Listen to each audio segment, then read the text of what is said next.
Nunna Chaw hlir tu te in zawai ka Lalpa'n Isua Krista mengin chibai kan buk chewa tun tum Nunna Chaw chu thu cha ngai khak lampang ai ma chuan Pathian fakle choi moina lam kan hoi anga Pathian kan fakin kan choi moi ho don ani kan zawai in thinlung le tihtakzet in kan muna mun thewa Pathian fakle choi moi turin kan ngai tuana Pathian lama lo da thewla tikha kan in som kan in ngen masadu ani masai Pathian ma konin trong sang o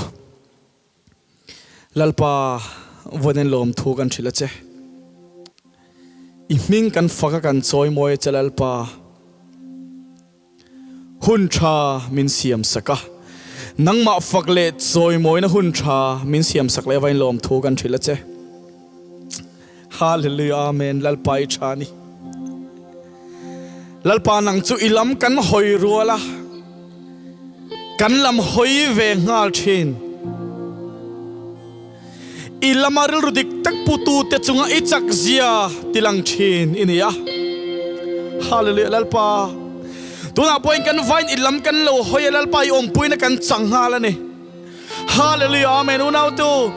helai room chunga hian Pathian kan fakle choi moi na munan Pathian mun kan ken ka dawangin kharau thinim azalen em ani hallelujah tuna ilo en namuna khan inin chunga emo khoi muna po ni ro se kharau thim lo lom ro lo welcome ro som la hallelujah amen ingai to na kha Pathian laman da te Pathian om puina chuan allo khat chenga a chen chilang che hallelujah amen lalpa voine hian fakhla thilti thena te min mu ti rang che nangma choi moi thin tu chu lungoi na ruama mang an na ruama po beido na ruama po email eng moi mu thina hallelujah amen chu tiang nun chu lalpa chu thu chu takah lo chan thi rang che voine nangma kan fakle choi ngona dal thei thil song song I swamin kan do dala isu ropui tikin leng ro ilal zia chulan tirang che hallelujah Lalpa'n min kan fakan choi moi che o Pathian nang lalberini kanuna lalberini kan sung ko lalberini kan khotlanga kan rama lalberini ya khovela lalberini kan fakak che kan choi moi che nang ma imu hil ngai lo achan chu ke ma ni min veng thin ani hallelujah amen lalpa kan ngai to lo lai che pon kan phat san lai che poin kan mut hil lai poin nang chuan kan lami hoi reng amin veng amin om pui reng thin hallelujah amen lalpa lom thu kan thila che voi ni kan hun man tur zong soi ko do pe karon hlan che a mi maltin thinlung ai ropui sia tar langin rodin puang thar leng che hallelujah amen I could drop pe karon in hlane kan Lalpa'n Isua Krista mingin inena karon dealing karon in hlane amen hallelujah o Pathian ang lalberini kan rilrumin enthin engkim kan ruathi nang main I mureng thinani nang ma imu hil ngai lo ve ke ma ni min veng thin rilru that tak min siamang Lalpa'n Isua wangin I thuin kanom tu I thu nun na ni chu wangin min shereng chenang mami te kan ni tin masa bera bultan na hian Pathian ma konin in hlan thar tiang o Pathian Lalber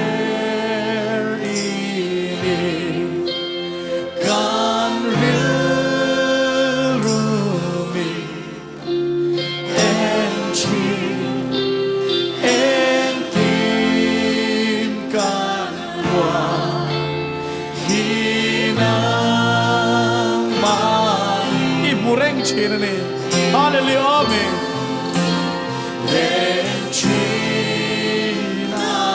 o Pathian ang lalberini itile tiang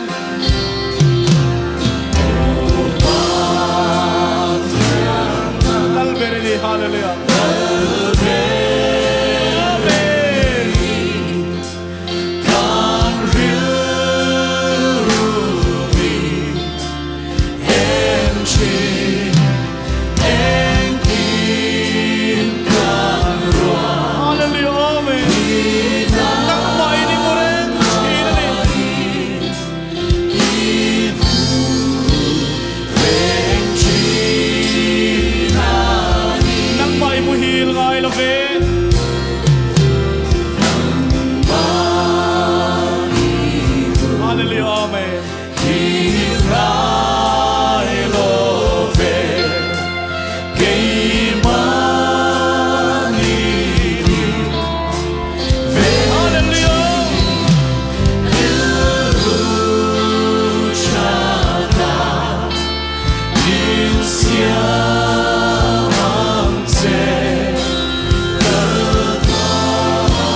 kanong duwi.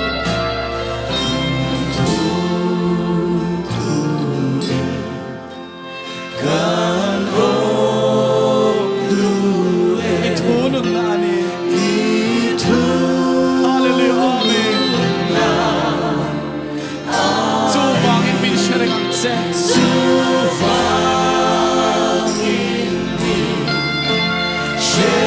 rin ang set. Nang mabite kami. Nang mabite. Hallelujah. Oh, Pathian ang Lalber din. Enjoy mo yun. Hallelujah.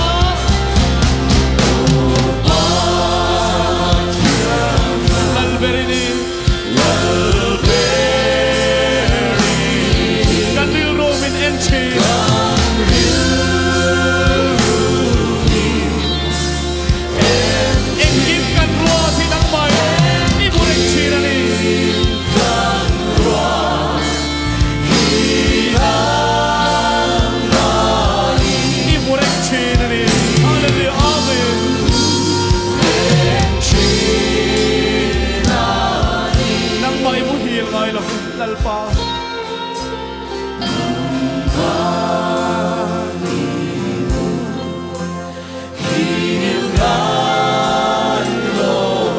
Kay mani min veng. Hallelujah, amen. Hallelujah. Riru chatak min siya mang sen. Hallelujah, amen. Min siya.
Hallelujah.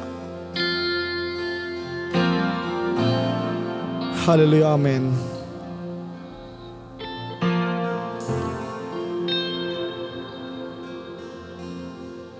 Tuna onal pa hey kasya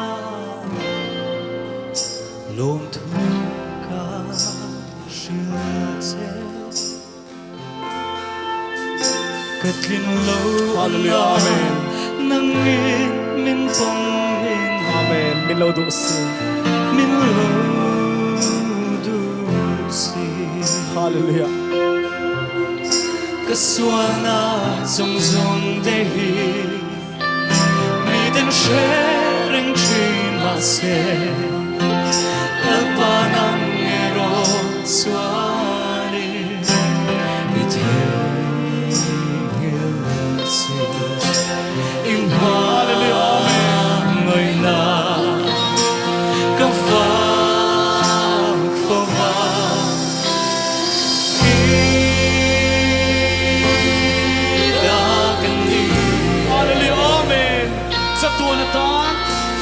sa tuwan na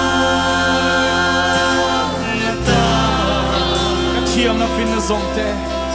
Kathiam na finazongte. Lalpa'n tanani. Lalpa'n tanani. Hey ka thupui bear. Hey hey thupui bear. lam tiam lam panin ti tiang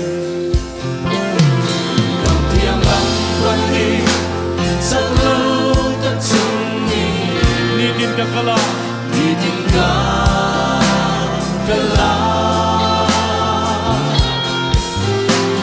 se olal ba silwai tu antam ne kal thiam lo kakal setanan ni tin min pe setanan ni tin min pe nang makal bo sang turin ma se chak lo ver la se chak lo ver ka pe ngam lo Lalpa'n ang iminsan ka no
Hallelujah, amen. Lalpa'n chu fakin numro se.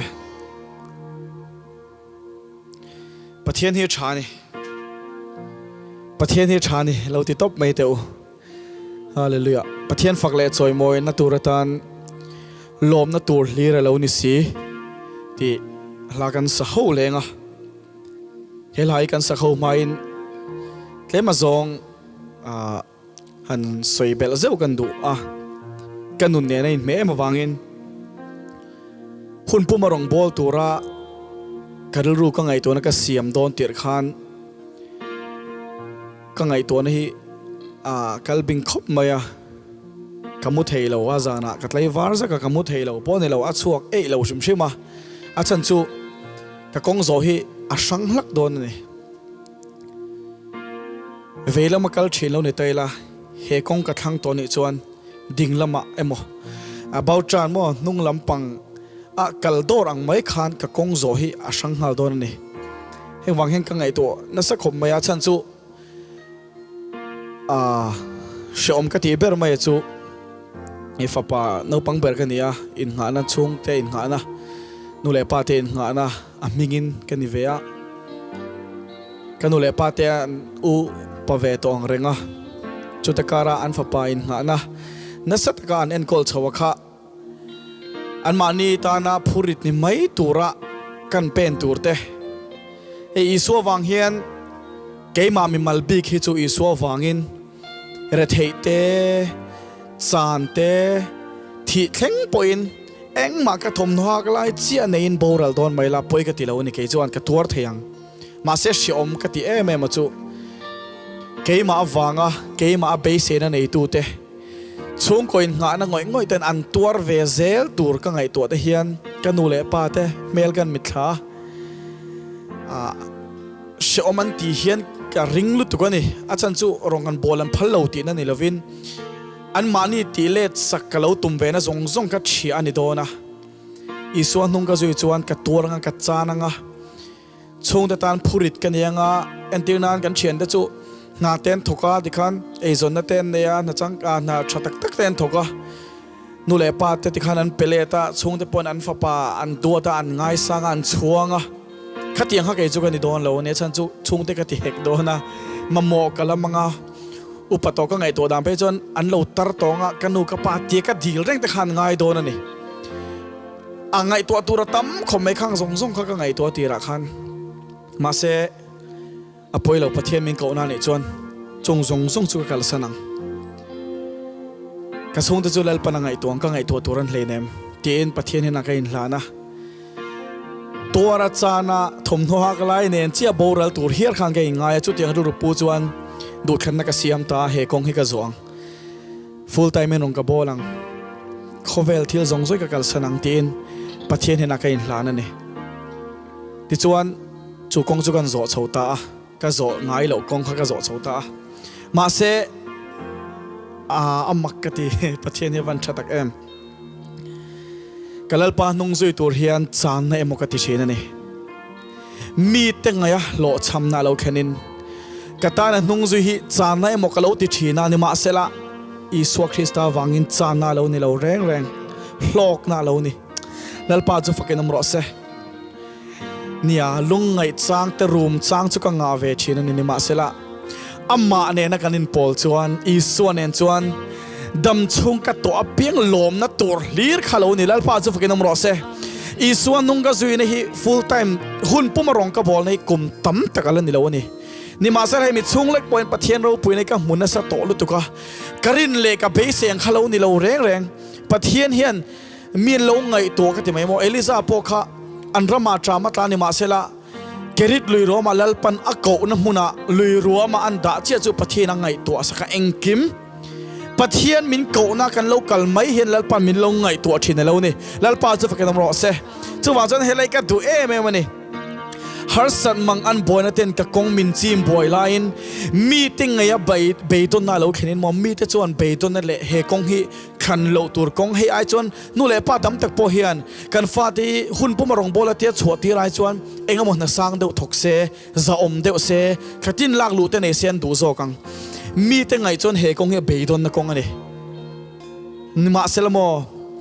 she om torin chawela good ruak poi no mila lo cham reng om lo hallelujah lalpa chu fakin amro se chana reng om to lo lungai mang an boy na po Amah nen kanin pol chuan dam chung ko to piang hi Lawmna tur hlir lo ni Calvary tlang chunga chuan atlan sa te kan leng za mangai na far chau po kan chanin chatua nun dai ani si khovel zong eng po ni se Lawmna tur hlir ani he kong hi mo isua nei tu kong isua kan khan na kong hi reilo te lo ni me lo sin chatuan nun te lo ni sin khovel ropui na chang kang ho sak na te eng pon ra se reilo te ral evek tur ania ni ma se la chung zong zong om zong zong an ral vek huna po omakata ni tiang khan chatuan nun tai chu he kong he lo ni ka wa hanin chi lo tak em ka thalai pui mi lo en tu te sing ami po pathian ko na dong ni ma se la ei lo emo ngei emo ngre the emo cha ne mo i lo hlaw ni mai thei ni ma sel i suan hungi zui cho mo Lalpa'n ngai tuang che hallelujah aro pui na ka mu to chin poi aro pui lu tu ka thang lawang ti ka hlaw ngoi ngoya o khan non mol mal ka cha ka ni hallelujah amen Lalpa'n sa fakin mo se Lawmna tu hlir lo ni mo anu me ka tilu tu hallelujah ka sai tam mak lo mayang Pathian fakin enjoy moi tang hallelujah amen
Atlan sa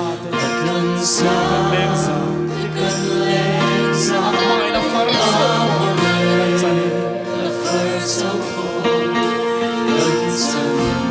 sa tuan nun bay anasi hallelujah kumel song ing poni se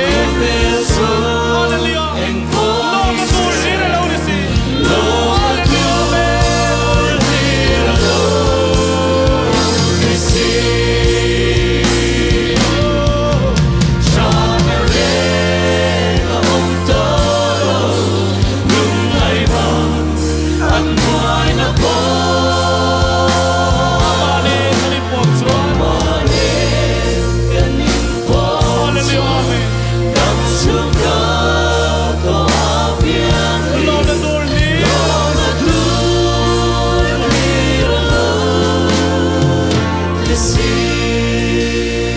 ni này kan sial cho lok tem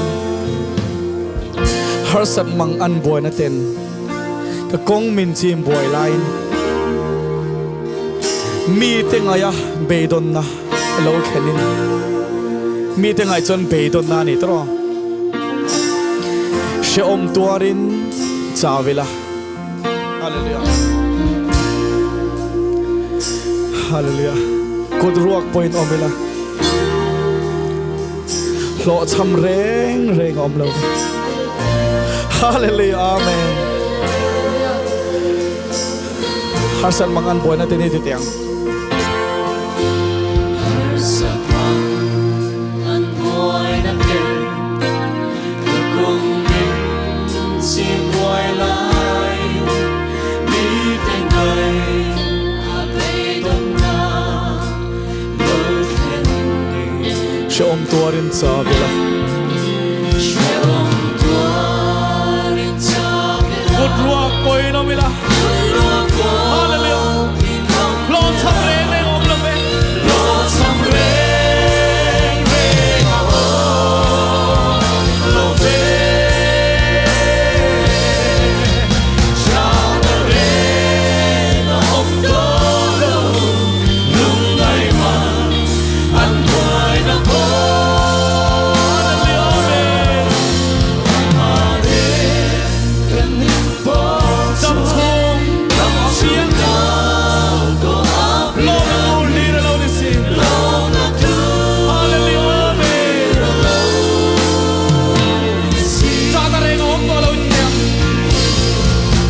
Siya na rin akong tulong, nung ay man, ang buhay na ko. Amah rin, kanin po sa ko apya. Lawmna turin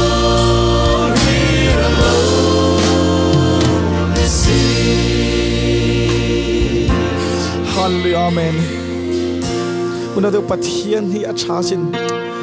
Hallelujah, amen. Pathian van chat em. Ichunga Pathian cha. Lawmna tur hlir ang kim hello ni. O kanun na Lalpa'n chu fakla. Athil ti that zong zong ka thei su. Tuna ichunga har sana lo kheng me ka wang khan ivu em Pathian laga hian. Kami wang har ka tinge kha chi khai en. Athil ti that zong zong thei su. Kantana anduna hlan ringon po hi engin nge. Hen zo le. Tro eng ti kong mai kan rul zo don lo Lawmna tur hi wan tam tak em.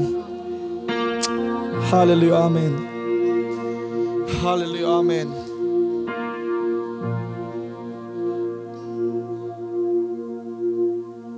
Hallelujah.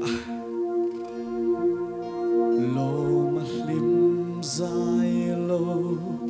takah ni lo We love farming Bethel, Sam apya, min may tira, Lawmna zailo, takah ni lo. Hallelujah, amen.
lova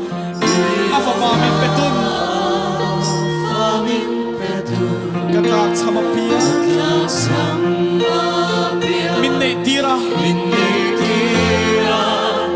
Loma sai lo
Athil pek soi lei thelo wang hian lalpa chu engei pek ve hallelujah amen lalpa kan fokat che hallelujah hallelujah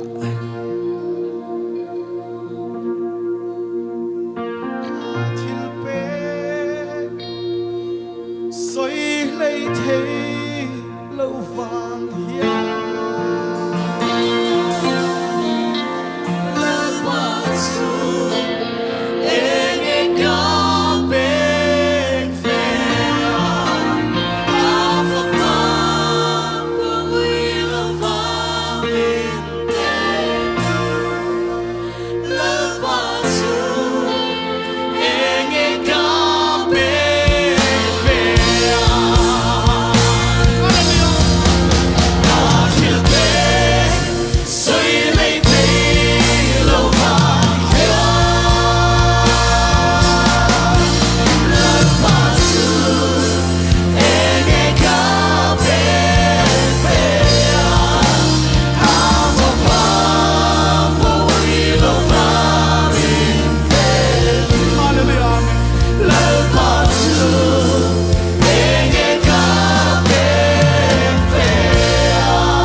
hallelujah amen avan nuam tak em sakre avan sak om tak em tro Christian la bua oma thilpek hlandon tholom la khom lai velin kan sachina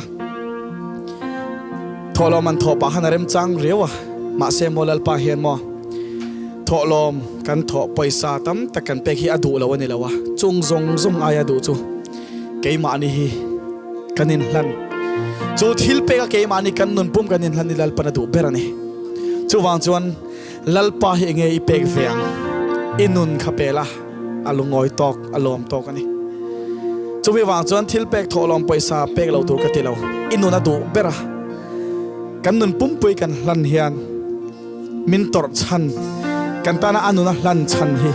a lo tling cheni Lalpa chu fakin mura se aduna chuan bena setting toite nei turin toite ilo so mangu Pathian ropui nan kan Nunna thil thleng lem kan soi venga thok khat lai khan ka mangai te wang hian ka thinlung hi anna thina ni kalsan katuma amaro chu ka mangai sia Pathian he na hin ka trong trai thina lalpa engfange ka thinlung hi nat ngatinge he thil hi ka chunga ron thlen ngatinge he tiang thil hi ka ton le ti hin zo na ka nei thina nima sela ka thinlung hi anna tual mai ni hian ka sia ni tin mai hian ti chuan Pathian lata chu ka hre sia Pathian chu ka hnai thina Lalpa ka thinlung zong ka Thlarau zong ka chakna zong ka rilru zong a mangai che ka du Lalpa nangma mangai dan min zirti ro ti hian ka dil thina tin Lalpa keima ka in mangai angin ka vengte mangai po ka duwa keima ka in mangai anga ka vengte mangai dan po min zirti ro ka unaw te mangai dan po min zirti ro ti hian ka dil thina ti chuan tlai khat chu ka trong trai lai hian Pathian hian tiang song hian min ron chang ni hian ka ria ka fapa I unaw te mangai I tua nangma mangai na khan mangai itum thina I theilo ni kha ka fapa keman ka mangai ang che hian mangai ro iti theilo ni kha nima sira iti theilo chu keman nangma kal tlang khan ka ron tiang e aron tia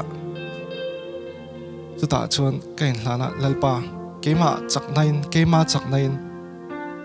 ti ka tum thina ka theilo lalpa I hne na kain hlana I mangai na awang hian ka unaw te hi ka mangai nge I chakna ring zokin ti hian kain hlan ta chuan ka thil hlir dan kha min lo thlak vek ta ka thinlung na zong kha min lo lak sak veka Amah zo khan chu Pathian mangai na zo ka tang chuan lo tuar thei tur khan chakna min lo pe zo ka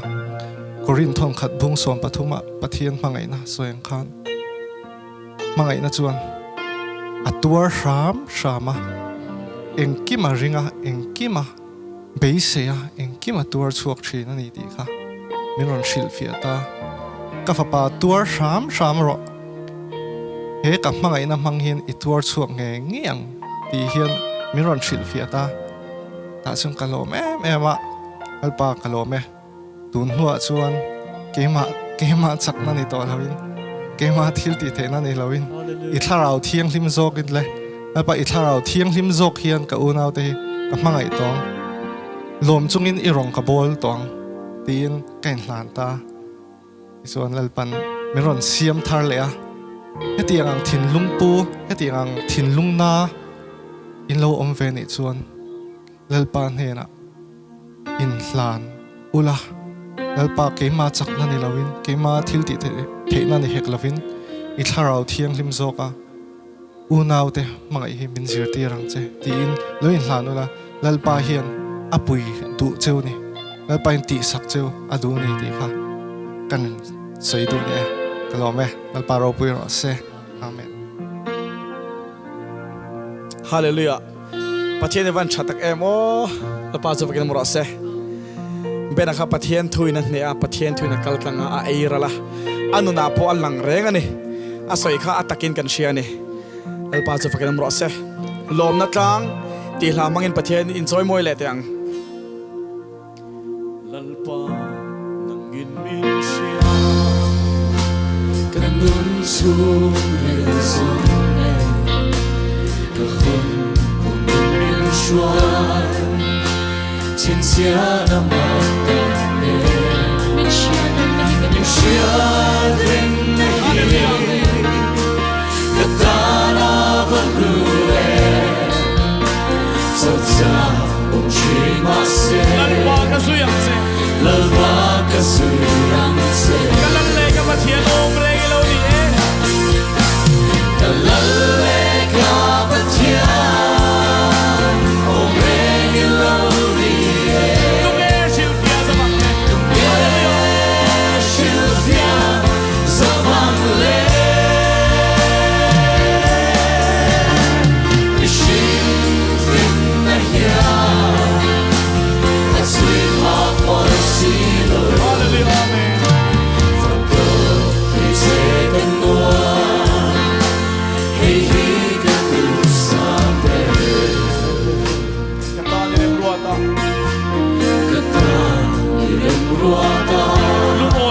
ngai lo lung ngoi ka tum ngai lo vui na hlir khatin du tin ka dil chin se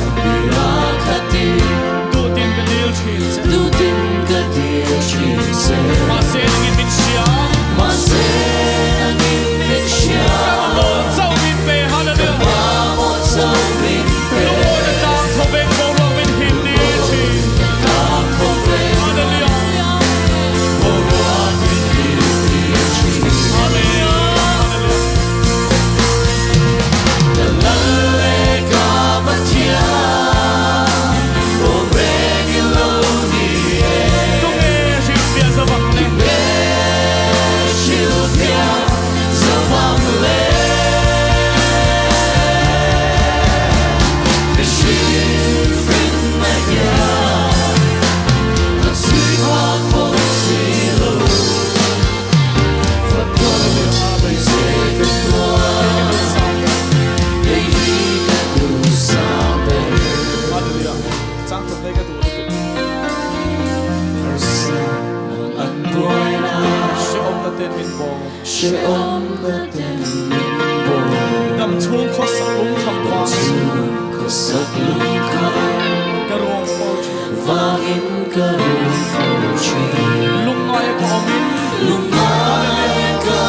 mi Lalpa'n min ngai tua chen Lalpa'n min ngai tua chi cha na ro ma te lo na tlang a min lo tir ma chắc ki hallelujah men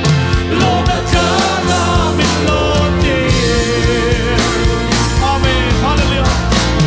ca lale ca Pathian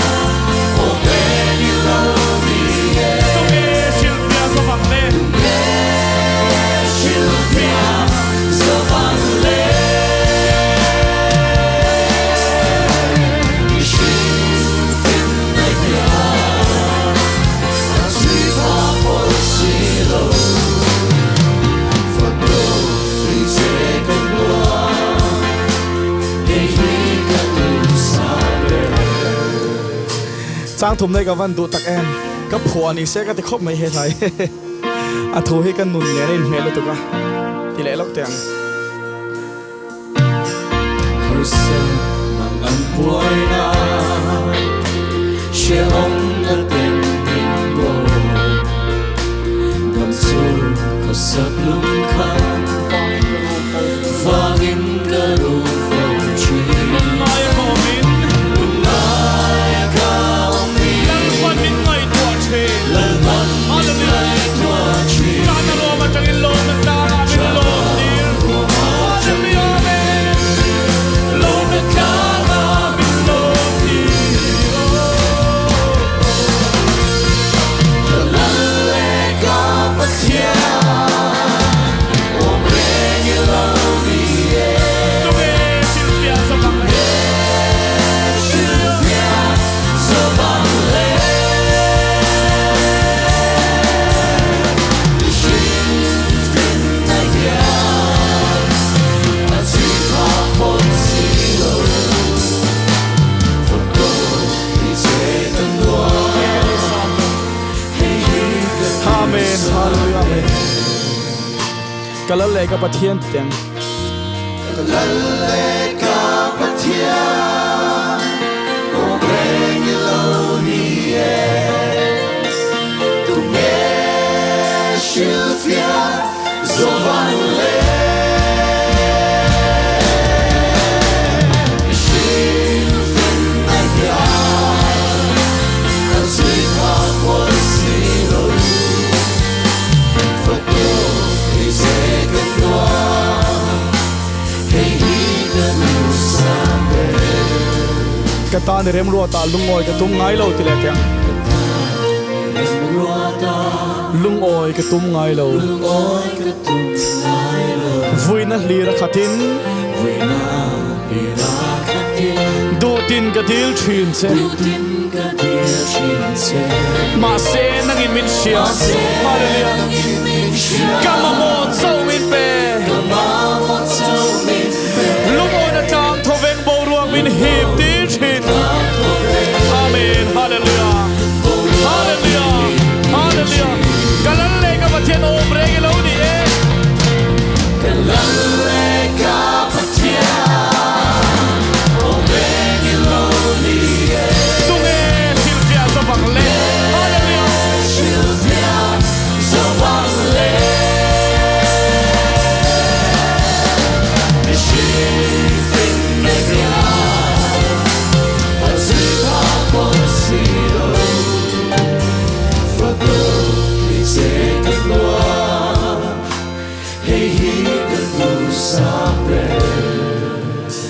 Hallelujah, amen. Hallelujah. Lalpa yavan chatak em.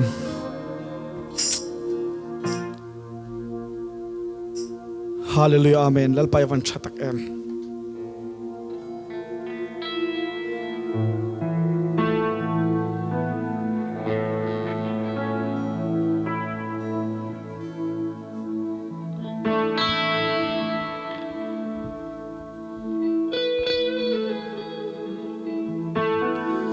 Lalpa nang tello chuan chung kwa a hlim thelo Hlimna kimanilo ro sum le san na te bel tlak chu nang nge hi thil dang angai love Isu nangin kan run lo moila tin Isu a som leila Christian chung kwa lalpa chen na te chu kum khwa in an nging long an choi ve ngai lo Hallelujah an nging long ti lai hi aro pui ke ti lutuk lungpui in sa in an nging ve ngai lo chatuan in an him reng don ani Hallelujah amen thiam in lo zom vek don yo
Lalpa nang tello chuan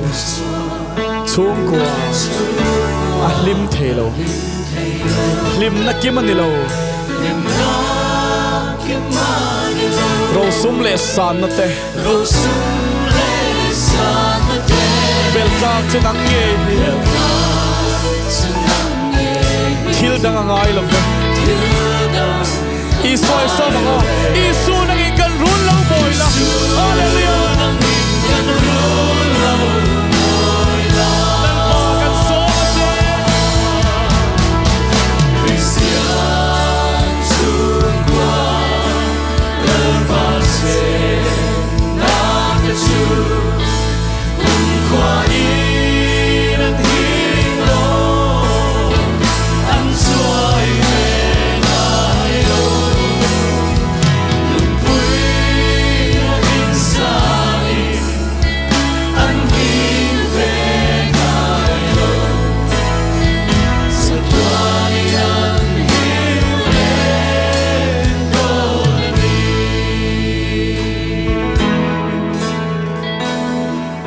Lalpa'n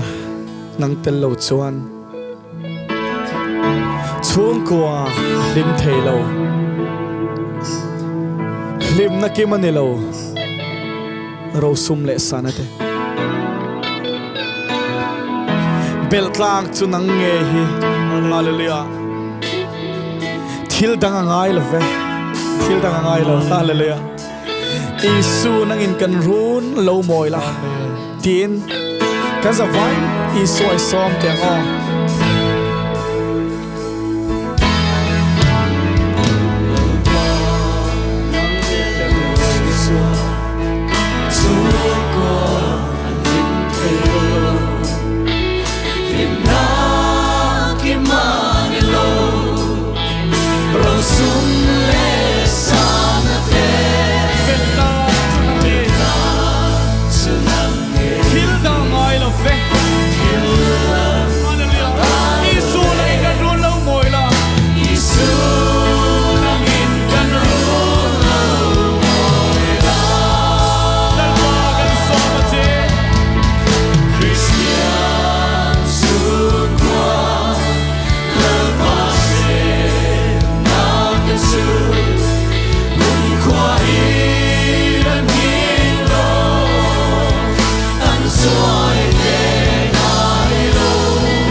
sign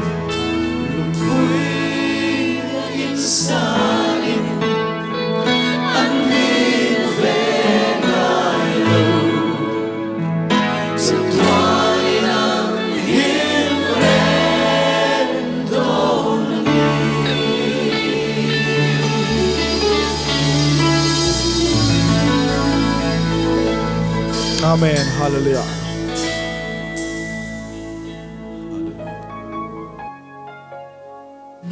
Hallelujahที่เห็นที่เราเร่งไม่ละประเทศนี้ถ่ายเป้มา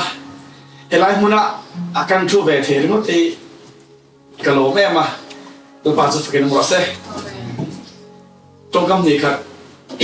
หันสวยเลยสุดดูกันในจูลูซิเฟอร์เสร็จนะกันที่วันเดียวเขาไปฆ่าอันนี้อดีตเช่นจูประเทศนั้นซอยมวยเช่นนี้ตัวไล่ตัววินสวยไปละมิวสิกเทียมตะกันนี่ประเทศฟักซ์ใจมิวสิกมังอาจอยมวยเชนนี่มาสละอีสิกนะจะปนาวางินไปข้ากันนี่ตาจูประเทศฟักซ์จอยมวยมิวสิกมังอาอามาฟักเชนจูอาเทียมเบอร์จูมิวสิกเทียมเองเลยนี่ไปข้ากันนี่ตาจนโคเวลาองตารามาลักนับเบอร์อาเทียมเบอร์เล่มีเนี่ยเทนเบอร์ประคัตจูมิวสิกนี่ก็ไม่เนี่ยจูบางจูฮีกันเชียเทียมให้กันเชียมีเราเอ็นตูเตฮีปัทยันซาระนุนน่ะโจเราเชื่อตูเตฮีพาสตอร์เตอุปาเตรงโวตูกันมีไงสันตักเตมีเราไงสักชีนักชาลายเตเราปังขึ้นกันเต็มชีนะเสร็จแล้วเฮียนโคเวลาเรามาลาตั้มนับเบอร์ประคัตจูมิวสิกนี่ก็ตอนนี้ฉันจูเองไงอัพโปรเฟชชั่นอลไลน์แต่โมอัดเทียมเบอร์นี่ก็ตอนนี้จูบางจูอันเองติ้งเงี้ยเสร็จแล้วกันเฮเลแต่กันที่จูอันนุนน่ะโจมาสารพวกกันเราสวยตัวอัดเทียมทิลตักให้มีพังหินรามาลาจะมีพังเวกจวนอัมมาพวกเฮกันเฮเลทีนี่จวนจวนมิวสิกประเทศฝั่งเลจอยมันให้อัจฉริยะจงคำพูดในช่วงละว่ามิวสิกเฮียนจะช่างเจนราช่างอะไรอะมีโซ่เซนติเมนตัลเดี๋ยวแต่พวกมาจินเกี่ยงworship กันที่เตะ emotional เดี๋ยวเตะ reggae ที่เตะ rock เตะ pop hip hop อาตั้มขบไหมเฮงพังหินรามาลานั่นสรุปตัวจวนจวนเขาประเทศตอนนี้เขาเล่นเป็นมุติบอกข้านี่มั่วกันสวยเลยดูจุมิวสิกคอเวล่าตรงกำลังกับกับจุ Why should the devil have all the good music ที่นี่มิวสิกชาส่งส่งสิทธิ์นั้นตาตัวนี้แล้วนี่ประเทศเราแต่ละมันเวกเทนี่เฮ้ salvation กันอูน่าเตะจีลาลงบอลน่ากันอูน่าเตะอันนี้ไปจุmusical instrument จุ่มจ้าไปจวนมิโซรมาประเทศฝักเล่จอยมวยนะมังตั้มเบรันนี่เองอันนี้เฮียลิงกันเองอ่ะข้ ข้างไอ้ตำอัจฉริยะเทียงเป็นประเทศนี้ละฝักละจอยมวยละนัสเลสวลตอกินหม้อควงปุ๋ยควงเตะคีย์บอร์ดเบสดรัมสโตตรอดไบเบิลินควงเตะติขะขะเตียงตัมบูรินดาร์เบนเทคอังจีซงซงแต่ข้างประเทศนี้ฝักละอารมณ์ปุ๋ยตัวนู้นตัวนี้จู่หวังจนมิวสิกชาซงซุมีเสตนาตานกันพัลโลตัวนั้นกันสวยงามแต่งมิโซรามาปอนในมิวสิกชาซงซุมีเสตนาตานกันพัลโลวะอาไฟยันประเทศตาไปกันนี่ฮาเลลูยาแล้วบ้านจะเป็นน้ำร้อนเซ่จู่หวังจนเองมิวสิกเป็นประเทศกันฝักตัวนี่เสตนั้นชลายเตะรำลักงานคุยเล่นอันนั้นพังโถจู่หวังจนร็อกเตะเรปเตะป๊อปเตะฮิปฮอปเตะจะชักชังอินประเทศกันฝักกันอันเล่นเป็นประเทศฝักมาจวนจู่ว่าจนประเทศนี้เฮงสองส่วนปนฝักกิละเราคุยใจกันฝักเซงโดนส่วนเราวันนี้จู่ว่าจนนี่กันเรื่องลูกเขาเตะซาเวละประเทศนั้นเล่นเสียกันเสียต่อเขาหม้อประเทศก็เตะเขาบอกประเทศเรียนเขาเรื่องเตะหรอวะเราเตะซาเวละนั่นแสดงส่วนที่มิวสิคอลอินสตรูเมนต์จิกิมที่ช่างในประเทศนี้มีนั่นเราฝักกันอีกพอยต์อาวันเราคุยตะแกมเจนร็อกมิวสิกตัวนี้เราโคชนะไอ้บังอามาเซร็อกมิวสิกโคชนะเพลย์โดนคันไม่เช่นกับจนขัดแย้งมิวสิกให้ตัดโคชนะเลี้ยงเราได้กันเดียวประเทศจะดูเวกเสียจะว่าจะเองมิวสิกตัวปอนี่เซประเทศเราทำตาเลี้ยงเวกประเทศเรามาเลี้ยงเวกกันนี่ฮาเลลูยาจะว่าจะนี่มิวสิกชาสมส่งที่ประเทศตาเวกกันนี่ประเทศเราทำตากันเขาเวกกันนี่แล้วว่าจะไปนั่งรถเซทางเตะกันเสียไปเลยล็อกตัวนี้ที่ยังมีส่วนละกูฉันชวกตัวไงแต่ตอนส่วนละเกงไฟคนเราไงดำเทกับประเทศนี้ออกเลยนี่ทีนประเทศฝักเละจนไม่นั่นเองลูกกีฬาฮาเลลูยาทุยชาเนียที่ยังมีกันมีส่วนละกูฉันชวกตัวไงแต่ตอนส่วนละเกงไฟคนเราไงดำเทกันประเทศนี้ออกแต่กันนี้อามาเราให้ประเทศดังจนในละเป็นไงดำเทคนละบ้างมินซิลไฟเทแคร์ละบ้างมาสิกันประเทศนี่ตรงเรื่องนี้มันปาจะเป็นอะไรเสีย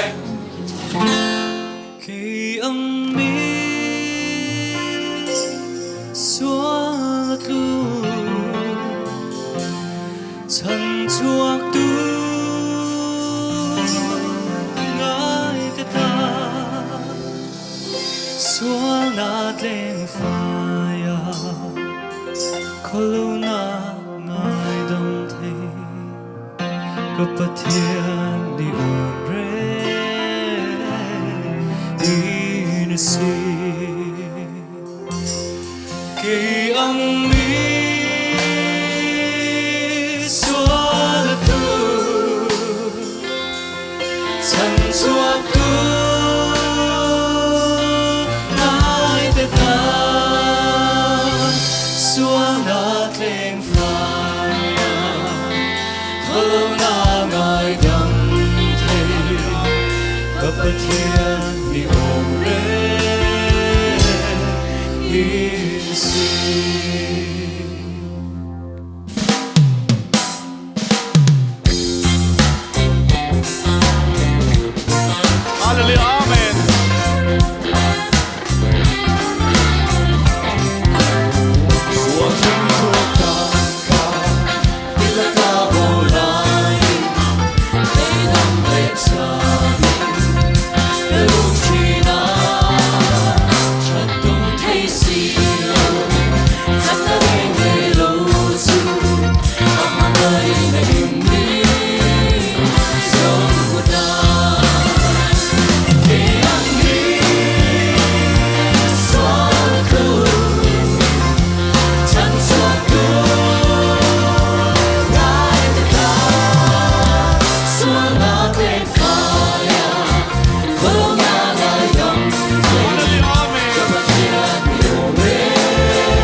có cái gió mệt lại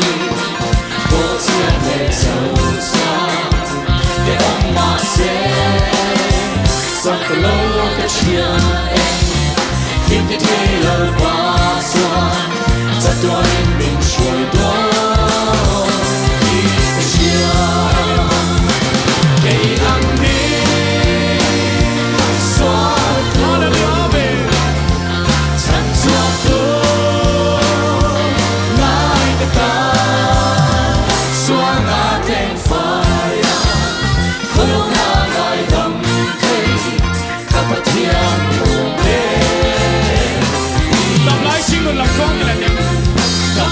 Sinh mừng có cái gió Hallelujah có chiếc đẹp sâu xa để ông mà sẽ rằng lâu cái chia ít cái thế lần qua giờ thật qua mình xuôi đó Hallelujah thì ăn đi xoay từ chẳng chúa tôi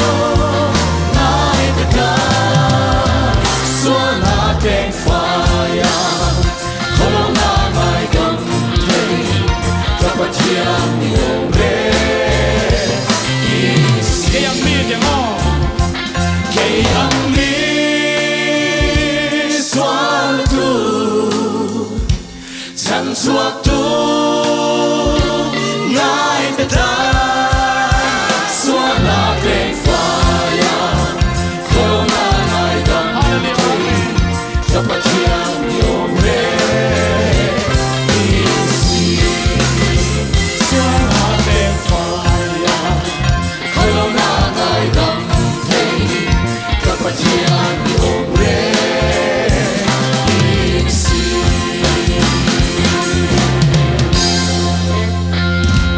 Hallelujah, amen. Lalpa'n sa pakinamura sa avahan nuam tak em. Hey ha. Pathian ni chani. Pathian ni avahan chatak em. Oh, ni top mai ni. Biasa. Kung ngayon trong try na toy te karaan mangzeo sila kan ngayon lo kung trong try ang Lalpa'n eng rimoy po in Lalpa'n ang chuan fucking ngai na Lalpa'n arang niya mo adama niya mo azoya mo aringa mo ibuhay lava nang chu Lalpa'n nang ma-fuck na ni to pot chuan icheng thina chu Lalpa'n tun huna Lalpa'n kay ni ho min tem siya tir le avain lom thu kan shil cha fuck phui ni na Lalpa'n atharin kan dong non mal reng mai ni Lalpa'n kan la sak zo tak ang khan Lalpa'n kan Pathian ni om hi ivan ni tak em Lalpa'n Bible a inzia ka mi bawrhsawmte ani daktawr ngai ni chu Lalpa'n keima hi kan ni Amah se Lalpa'n kadam na ni lo kala kahausak na ni iritheya kahlimna ni lungaya Lalpa'n heng zong so vain lom thu kan shil cha buina hin Lalpa'n choi moi dan tok che kan thiam lova Lalpa'n angai na po mi hring chuan kan shelo ma se kan nei hi Lalpa'n itan rim tuya chang ro se nangma kan fak na che Lalpa'n chol tir lo la Lalpa'n thinlung mun khat Thlarau mun khatin nangin min polang che Iso Krista mingin ikoin agaron dile amen irong bawlhhlawh hian mi fel chawte thlang lova mi sual te min thlang hi ropui em I mangai na hi thinlung hian a thuk zia chui phak lo tin mi bawrhsawmte chuan daktawr an ngai mi hrisel te chuan in an ngai lo ke mi sual ber le thatna nei lo hian chandam tu la li su ka ngai em che ti hi achang ni na tang zok hian tun tum chu in satran te ang hallelujah amen irong bawlhhlawh bawrhsawmte thằng lo va mi sa em in khăn ropui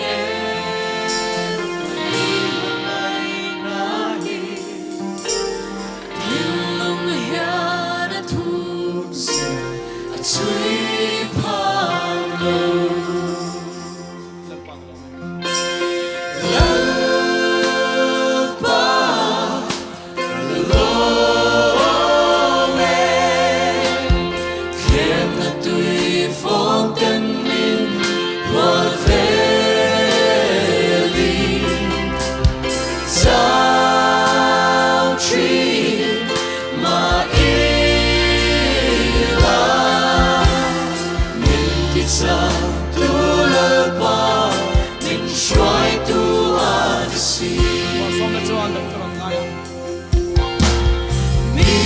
bawrhsawmte chuan daktawr laya mi hriselde chuan inang ngai Kemi sual berne sual berne Chata nei lang hian chana nei lo Chanda tula di su ka ngai se nang tula Hallelujah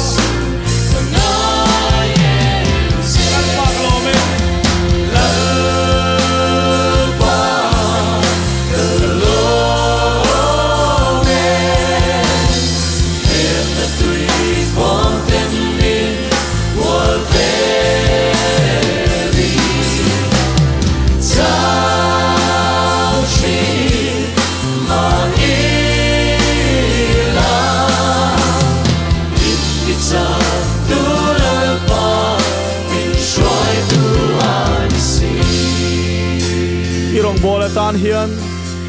irong bawlhhlawh hian bawrhsawmte thang lo va mi sual te min khang hi ropui Hallelujah I mangai na hi thinlung hian thukzet chui phak lo Hallelujah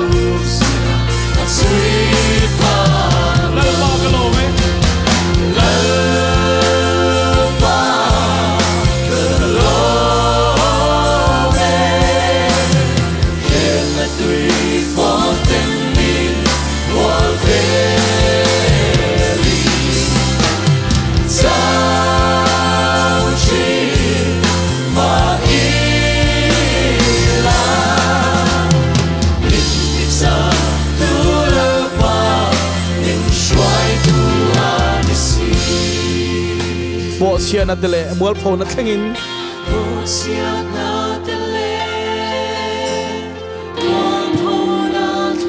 ni din hian kan un ti boy sala Hallelujah ban ka tum chuang long e I hnung zui hi Hallelujah amen bei sei le ka dam chani ni sia Hallelujah kadam chani ni Lalpa'n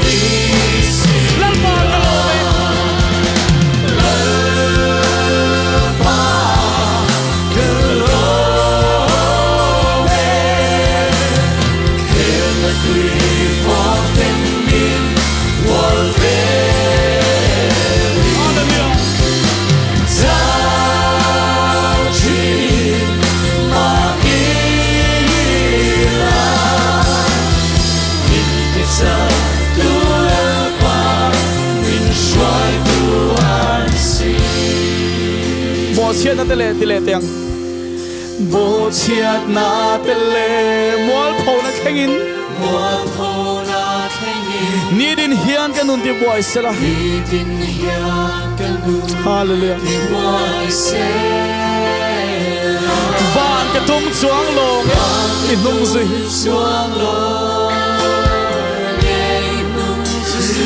bei sei le ka dam chan ni sia Hallelujah ka dam chan ni sia Lalpa'n ka lo me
pa kalom me tileteng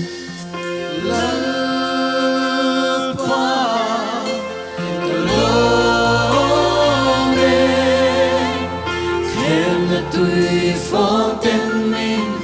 hoa về li sao chuyện mà ila nhìn thì sao tu Lalpa nhìn xoay tu an si Hallelujah min ti chak tu Lalpa min shwai tu ni se Hallelujah amen Hallelujah amen ban ka tum chuang long e nung zui be se le ka dam chan ni si ya Hallelujah amen Hallelujah bo chiat na te le wal pho na thengi ni tin hian kan lun ti boy se la ban ka tum chuang lo nghe nung zui Hallelujah lấy se le ka dam chan in ni si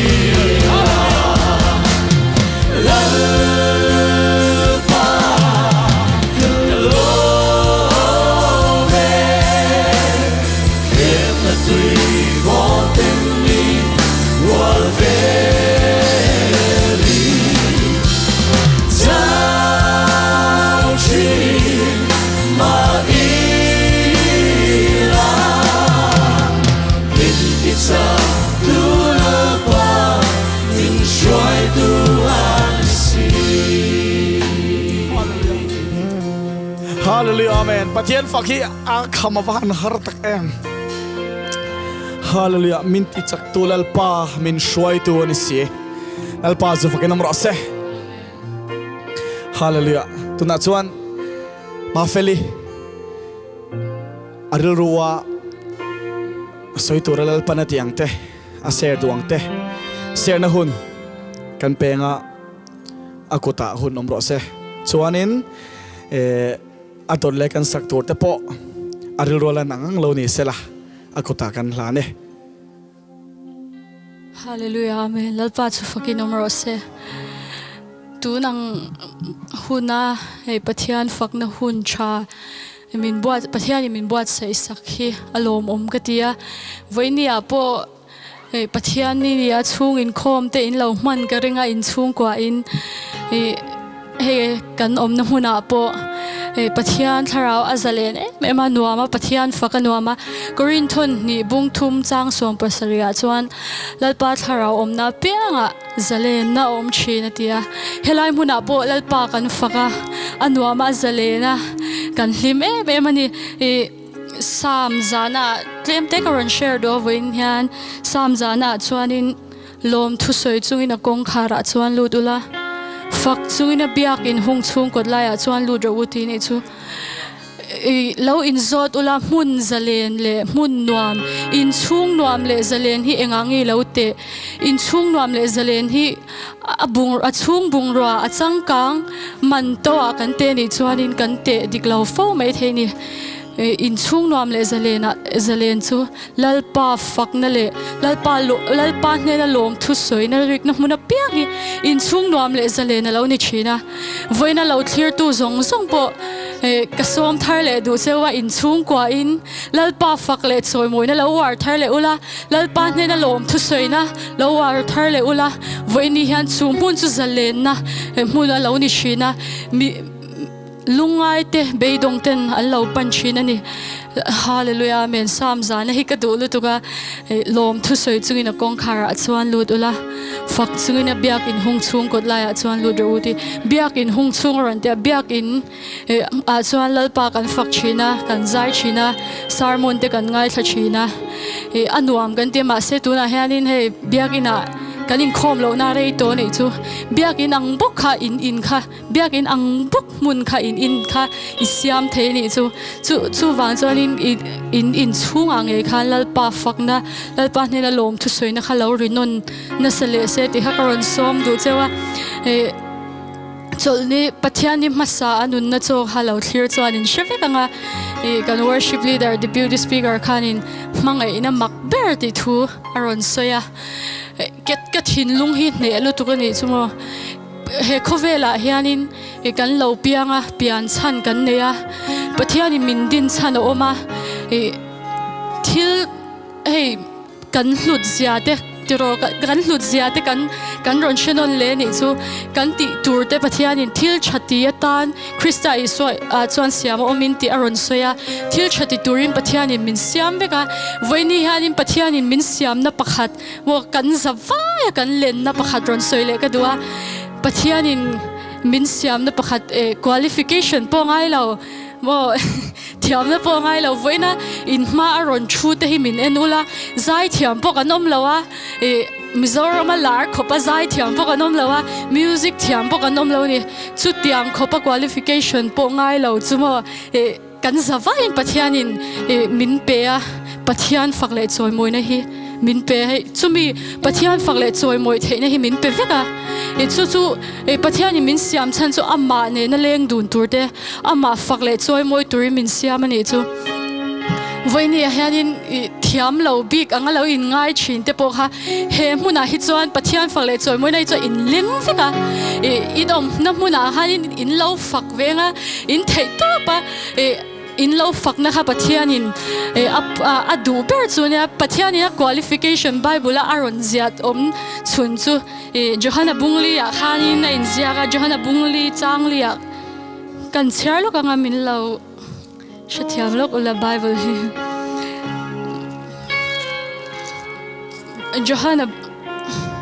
Johanna bungli chang som ni pali a hian Pathian chu Thlarau ani a chibai buk tu ten Thlarau le tihtakzet in chibai an buk tur ani Pathian chibai buk tu chu Thlarau Pathian kan chibai buk na chuan in Thlarau le tihtakzet pa kha Bible a chuan in ziak me lo thinlung taka fakle Thlarau le tihtakzet a Amah chibai buk kha a qualification om chun chu nia doctorate degree nei po ngai lo ngo kan keima ni thinlung taka kan fak na khanin Pathian in a Lawmna chumi tur chuan kan zawai lo in siam thar le bokila tin tulaya he program kan nei do Pathian ina min shatir Pathian ina min shatir chu claim teron share le ka duwa hallelujah amen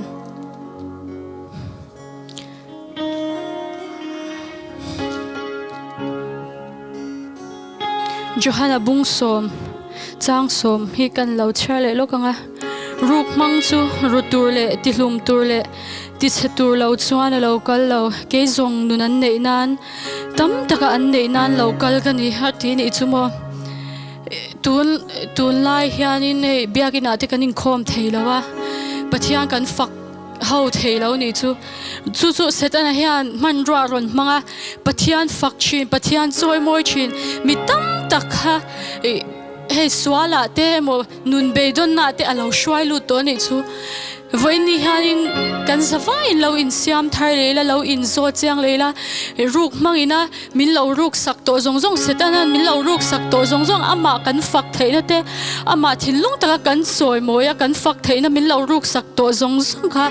voini hian siam tharin lo om le se hallelujah iswa Krista lo kal chan kha nun kan nei nan tam tak kan nei nan ni chu Nunna Chaw Amah lo en chuan in shevek ang tiro Pathian lo kal chan ka iswa lo kal chan khamo kan dam na nia kan har san le kan mang an na te khang zong tu na depression ni nei ni mo har san le chung kwa boy nei nei ni mo iswa khan a tor sak fet to cha nun kan nei nan tam tak kan nei na la lo kal ni hallelujah me lalpa chu fakin nomro se Jeremiah bung som ni pakwa chang so pakhat ka Bible chang du me hi nang ni lama ka ril ruput zia chu ka in shasia in hun nung to pa chuan be se na petur chewin thil thalo ni lovin that na ka ngai to asin ti hallelujah lalpa chu fakin omro se voini hang hallelujah amen lalpa lo fak chin te lalpa lo choi moi chin te ma se har san na awanga le lockdown te wanga ril run nat na ngoi awanga lalpa fak thei to lo te po ha iswak pe lo en zokula amela dam na zok khalo enula voini hianin lo in hlan thar le ula in om na mun chawa khan chong chai thiam po angai lova kan lo ngai to ula kan te lai khanin kan nu le kan pa te hianin kan thiam lo chung chunga kan au po hanin an lo lom thin ani chunga kan chong fia lo chung chunga kan chong thei po han an lo lom thin ani chu kan pa wa na mi khianin thiam lo chung chunga Amah kan in hlan na hi alom lu tuk ani chu voini hianin I thiam mo I thinlung taka lalpa ma I lo in hlan na khanin zalen na lo tling do na hallelujah amen I swam mel a mela dam na zok halo en la a mela khan dam na oma hallelujah amen lat siam tu chuan o voi khatal in muila voi khatal nang muila hallelujah khovel moi na songai poina let sai ni moi zok hallelujah amen voi ni hiang ka thinlung sual bawlhhlawh nu kha I temple a chantir le latin kan zawa in lo in hlan thar le ila hallelujah amen lalpa lo fak chinte har san na le buaina chung ko buaina wang pa lo fak thei to lo po khalo chhuak le ru le mit chak ho khalo chhuak ula lo thoula van khin soi ngingila hallelujah van rama chan Pathian an fak china an soi moi china van an tiang in le min tiro set yang khan hallelujah amen hallelujah amen hallelujah chibai buk na hi van ram cha bin tia lalpa thei to pa I fak na khan in nat na te I har sat na te I ngong kol te kha su cha don ani hallelujah amen Mizoram a hian chibai buk tu dikta Thlarau le thutaka chibai buk tu hi Lalpa'n a zonga sumi chula voini han lo chhuak le ula in omani hallelujah thinlung takin lo in hlan thar leila hela kan saklai han kan lo sual to na te kan lo ti sual to te hallelujah amen lo in hlan thar leila lalpa mel zok lo enila a mela dam na zok khalo ngai tuang wo lalpa ne lo in hlai la kan om na mun chawa thei to bin he lai hi in hlan thar na ni mang thar leng u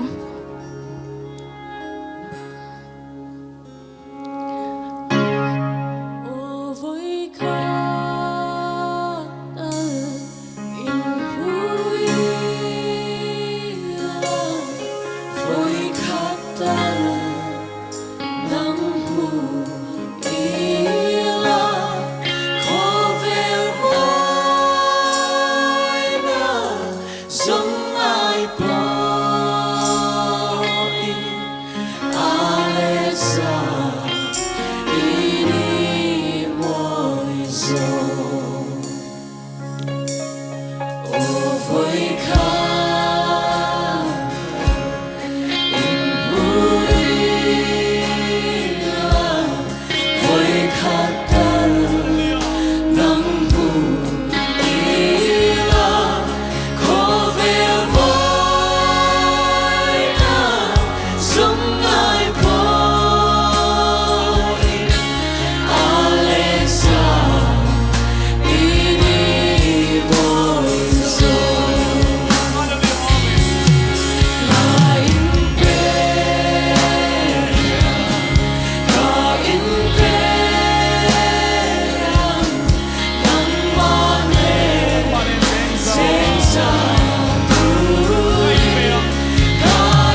sẽ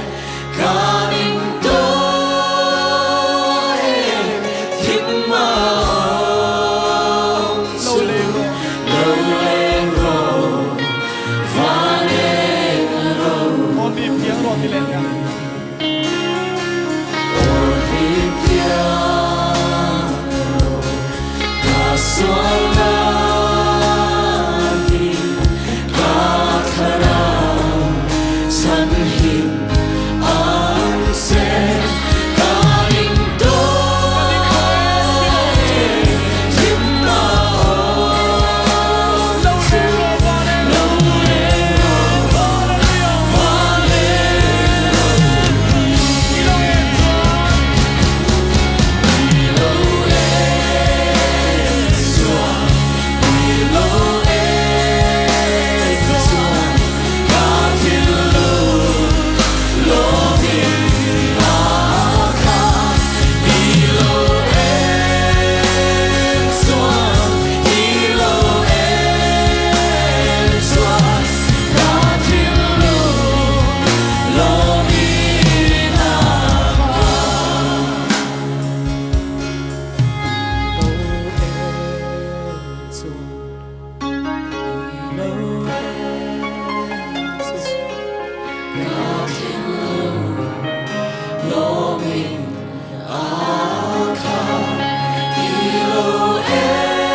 Hallelujah, amen.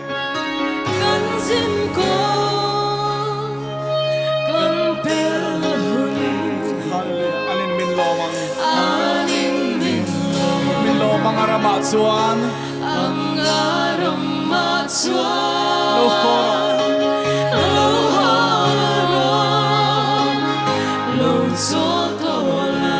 kan thorin na tilet yang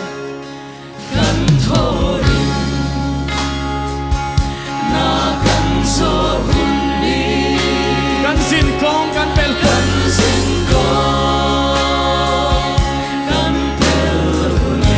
anin min lo mga rama chuan hallelujah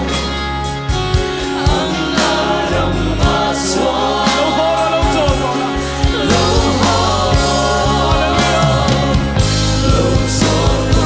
kani sual na kimaro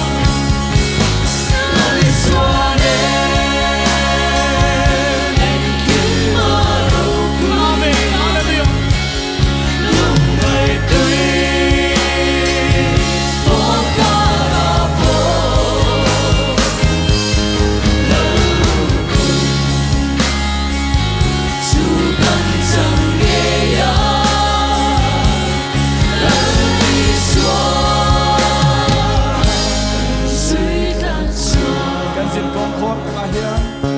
kan sin kawng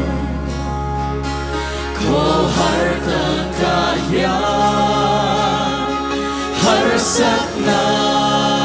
ropui lang Lalpa'n en chuan van rama chang chin Lalpa'n en chuan hallelujah amen van rama chang chin van rama chang chin hallelujah amen lali sual en kimaro pui tiang lali sual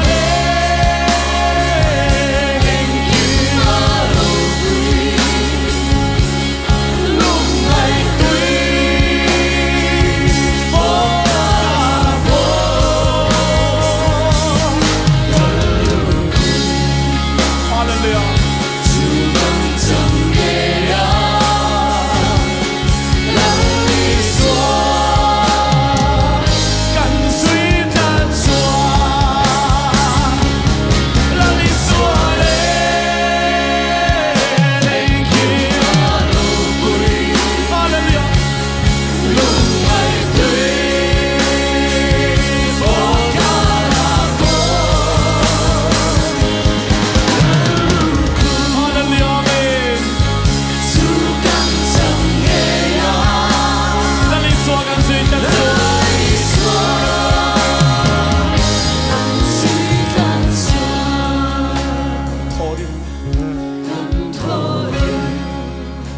rin na kang zo hun kan zo hun ni kan zin kong kan pe hun kan zin ko kan tel hun ni anin min lo mang arama suan anin min lo amen ang ladong lo ho lo zo to na din lo lo zo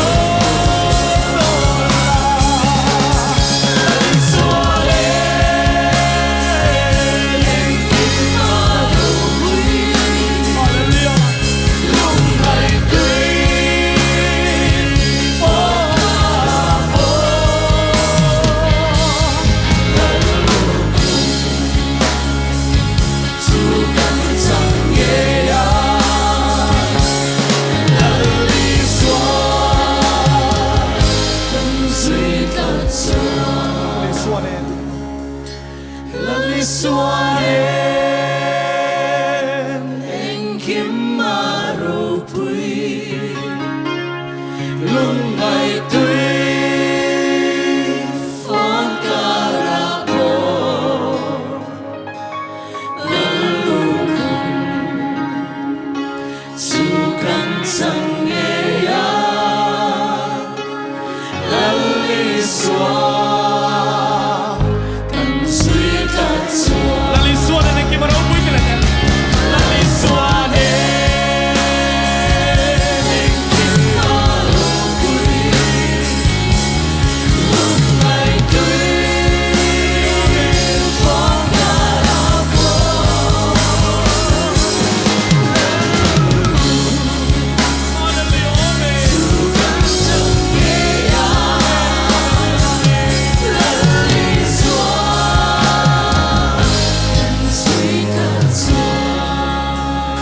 Hallelujah, amen. Lallukhum chu kan change ngeyang. Lali suwa kan zui tat chuan. Lali suwa kan zui tat chuan. Soi moi na lallukhum te. Ropui na lallukhum te. Lallukhum te tin reng kan chang don ani. Lalpa'n chu fakin amor ase. Hallelujah, amen. Lalpa'n chu fakin amor ase. Avan nuam tak em. Ka gitar pon noka. Làm tua đến làm xe phar phaka zuan phaka na sa theng bera Pathian phaka cha khop mai hallelujah amen Lalpa'n chu fakin amro se toblam kanan naita toblam chu kawng nei chuan kawng lo la chuang le wala nei lo point paket te po ha poi chuang lo vani eden par moi chul nu ti vul le turin khovel chandam tu lo piang ta Bial ra nun moi miron sin tir le theinan lal chung nung berin mun tlom beron khang achang top nai kan chiar lang sim sim tiang leile wana chiar sen lo mi pui zinga atha chung nung bere chandam tu Israel ten an nola an pai nu kha vanal reng ro pial ra lunglu ka charta tin Pathian ni fakila thei chu dingla lim takin Pathian gan fakdon ya Hallelujah, amen.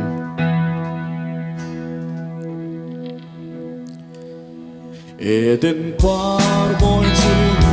ti fu Kove san dam tu a lo piata Hallelujah. Bial ra nu moi min ram sin ti le the la chung nong berin mu chung beron Hallelujah.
Lalpa chu fakin amro se ato phla tak takatan pakhat kan saleng nadiro wi su ae sangyang hi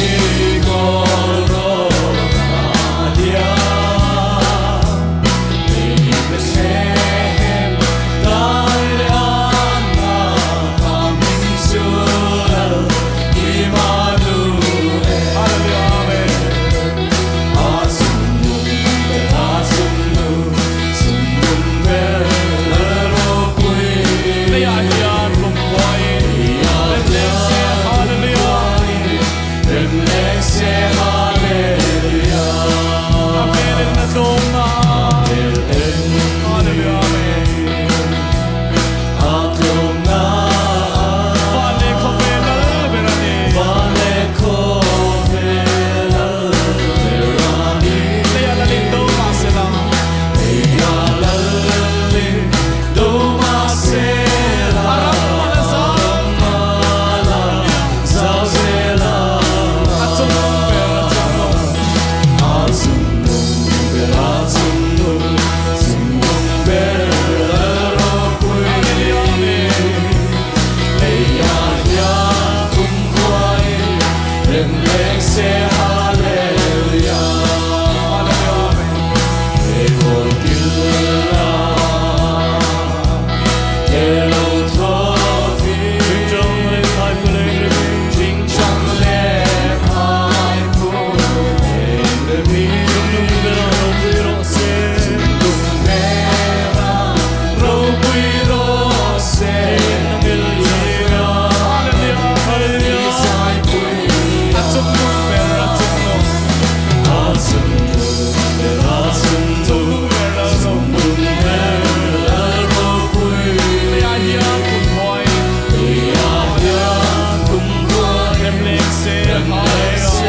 Lalpa chu fakin amro se Nunna Chaw fakzain khom kan nei chu kan lo du tok do nanga min shwai to lalpa ropui bero se kan za vain lali suan tong trai dan min zir ti rangin kan tong trai hawanga ti chuan kan hun kan du tok do nia tong trai kan pa vanami i ming zo omro se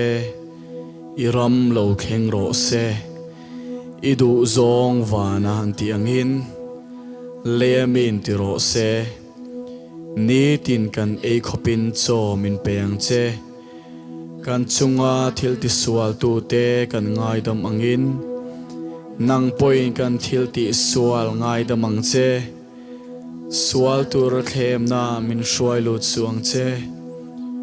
mi sual laka chuan min chandam zo kang che ramte thil ti theina te ropui te chatuani ta ni sia amen.